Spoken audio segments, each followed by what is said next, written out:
Perfect. Thank you so much. And thank you to the organizers for inviting me to present. So today I'll be talking to you about my current research. I'm a PhD candidate, fifth year, and I'll be actually graduating in the near future. And I wanted to share this story that we're trying to put together in Dr. Sean Lawler's lab, which involves using Brincidofovir in preclinical models of glioblastoma and looking at their impacts, whether directly or indirectly involving cytomegalovirus. So, in terms of glioblastoma, I know that many of you have already given amazing talks. So, just briefly, it is one of the most common malignant brain tumors with 12,000 new cases each year. In fact, according to the NIH NCI SEER index, these patients face a significant grim prognosis, with only about 5% of patients surviving past year 5. And even though there's been significant strides being made over the last 20 years, including the updated standard of care therapy with the STOOP approach, where now patients can get safe maximal surgical resection, as well as concomitant chemotherapy and radiotherapy. But unfortunately, as I mentioned, these patients still face a grim prognosis, and unfortunately, the tumor will inevitably recur. Now, cytomegalovirus is one of the viruses that we study in our lab, and it is a ubiquitous beta herpes virus that establishes latency and persistence.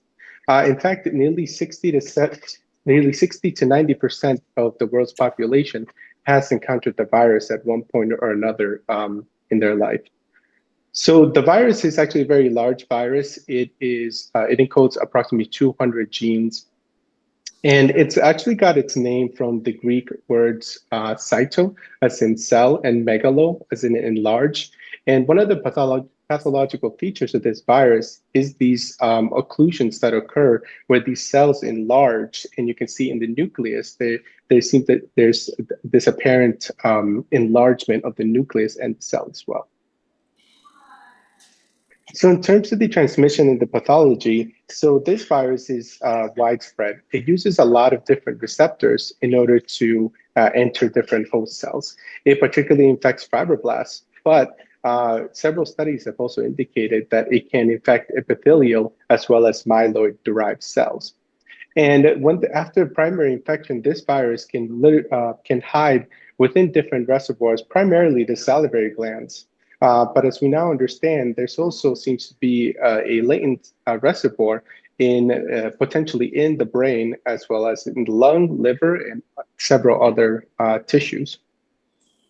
And our studies really focus in trying to understand, CMV latency, and then also what happens after if potentially the virus is reactivating and its role in promoting GBM or glioblastoma.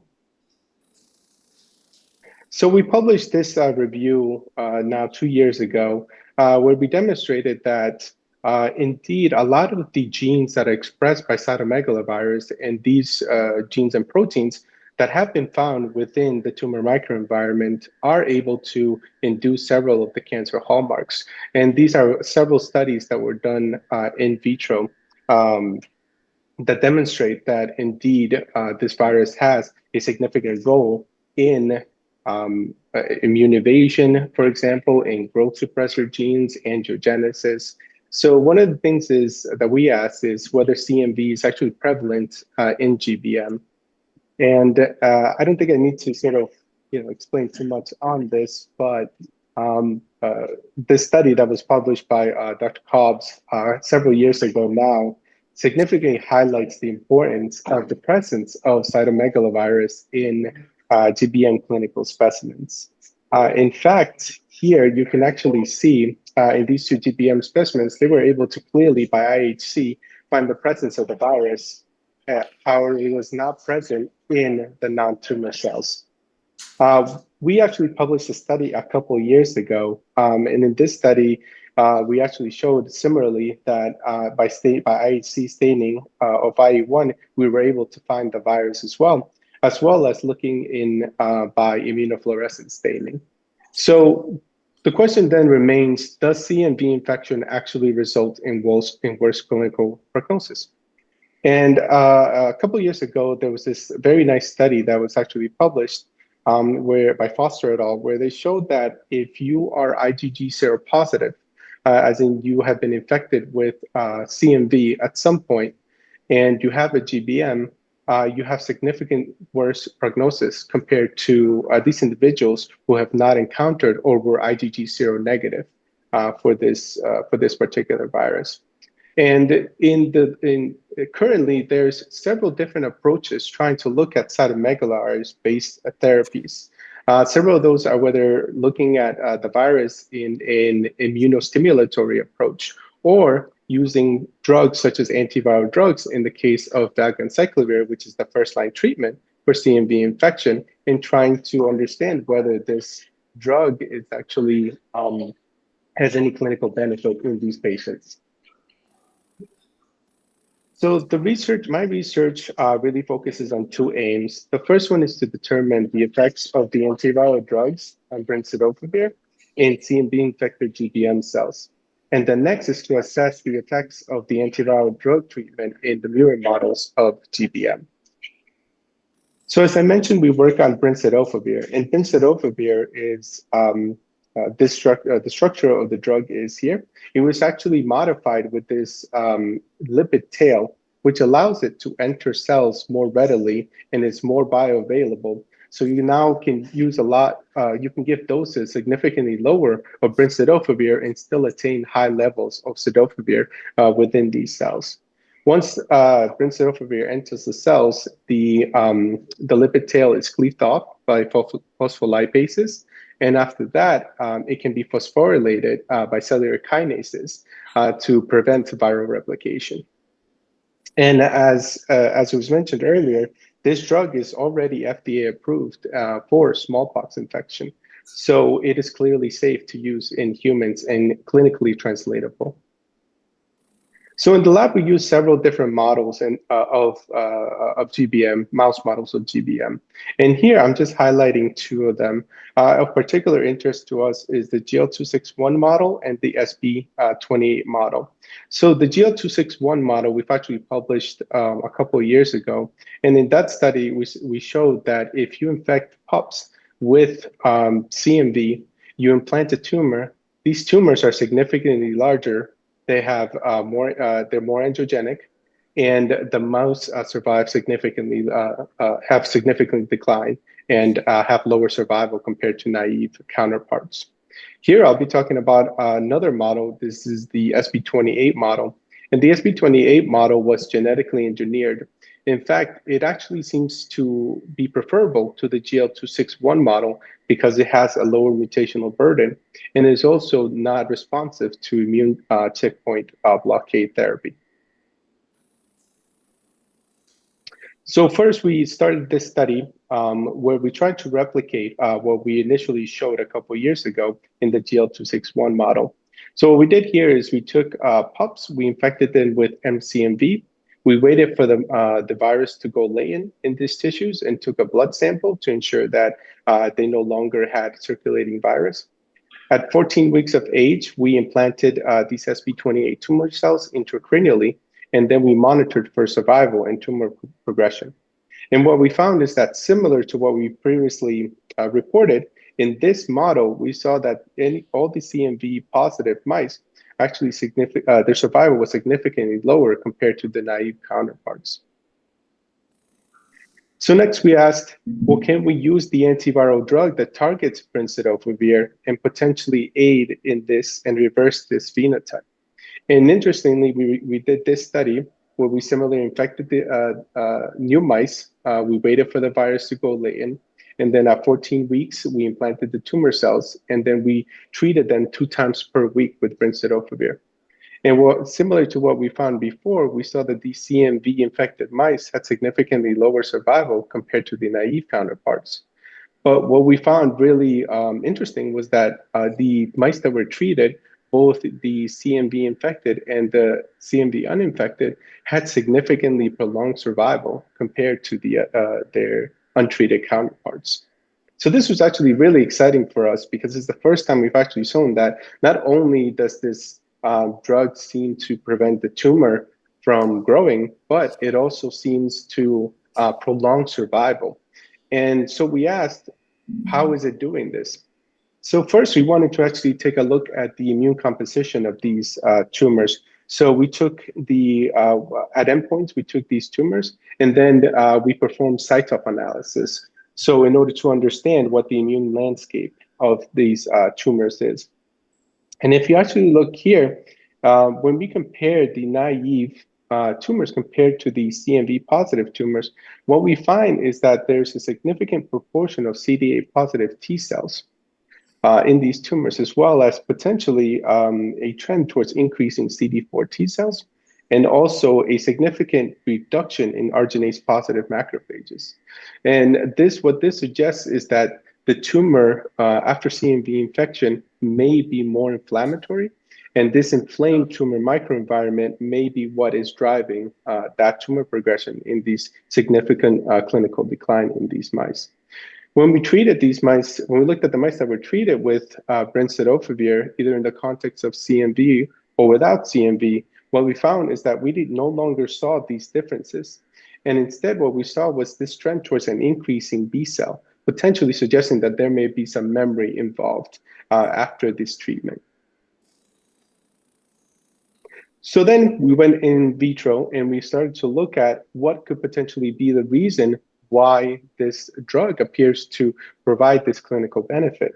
So what we did is we did some cell cycle analysis. This is by flow cytometry. And what we found is that first, when we infected the tumor cells that we implanted that we used to implant these mice, we found that when you infect these cells, it seems like they're transitioning from a G1S to G2. So we get a larger population of G2 phase cells, suggesting that the virus itself is driving proliferation in these cells. And when we treat them with the antiviral drug, and this is a low dose, 2 micromolar, we see that a lot of these cells now appear to be arrested at S phase. We repeated this similarly with patient-derived tumor neurospheres. We call this line G44. And similar as we saw before, we see that when we treat with the antiviral drug, we see that a significantly higher proportion of these cells or these tumor spheres are stuck at S phase. So we looked at some Western blots, and first we started to think, well, maybe because the drug induces DNA damage, and it's been widely shown in the literature, well, we thought potentially that may be one of the reasons why that these cells are undergoing this arrest.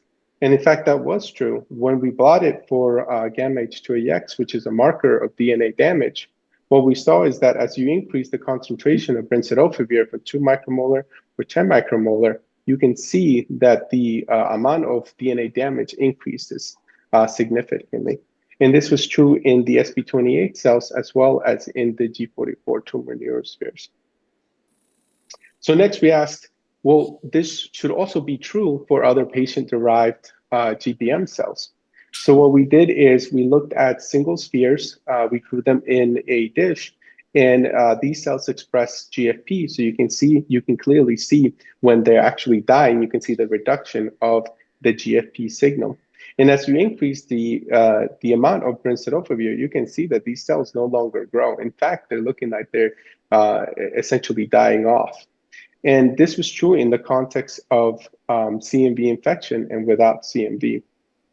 So what we wanted to ask here is if potentially there may be an involvement of the immune response, because as I mentioned earlier, there appears to be some sort of immunomodulatory effects that the virus is doing, and we're trying to understand if that's potentially being elicited by the antiviral drug as well. And what we found is actually that when you treat these tumor cells with the antiviral drug, similarly, we actually see a significant reduction in the growth of these spheres. But with the presence of PBMCs, we actually see a significantly more reduction in at least in the higher concentrations, we can see that there's a reduction in the GFP signal, suggesting that the combination of the PBMCs plus the antiviral drug may be having an effect.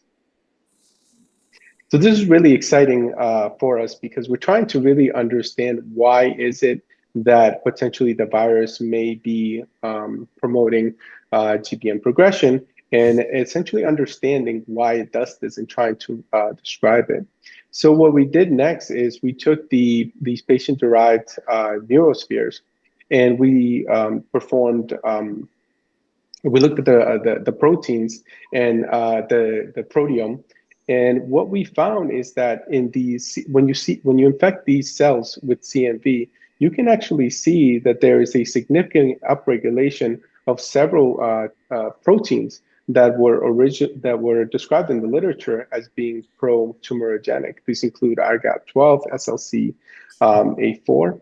But when you treat these cells with the antiviral drug and you look at the proteome, you can see that, in fact, that these proteins are no longer upregulated. And we're actually in the process of looking at these individual proteins and seeing if there's some potential targets of these of the antiviral drugs. And what we've seen so far is that potentially the antiviral drug might target major pathways, including mTOR, and we've seen that the virus itself induces things like MET, which already have been described. So it's really nice that our data is essentially is reciprocal, and it's being shown in the literature from what we see in the literature. So in conclusion, what we see here is the survival of the Brincidofovir treated mice is significantly improved compared to the untreated controls. And the Brincidofovir, it seems to induce cell cycle arrest and DNA damage, which is supported by previous findings. In addition, Brincidofovir prevents the tumor neurosphere growth. These are from patient-derived tumor neurospheres. And we also saw that there was an upregulation of pro-tumorigenic proteins after CMV infection, which is directly reversed by Brincidofovir treatment. So this suggests to us that there's CMV dependent and independent effects of this drug. So with that, I'd like to thank our lab, Dr. Sean Lawler. Thank you for your mentorship, as well as our collaborators, and I'll be happy to take any questions.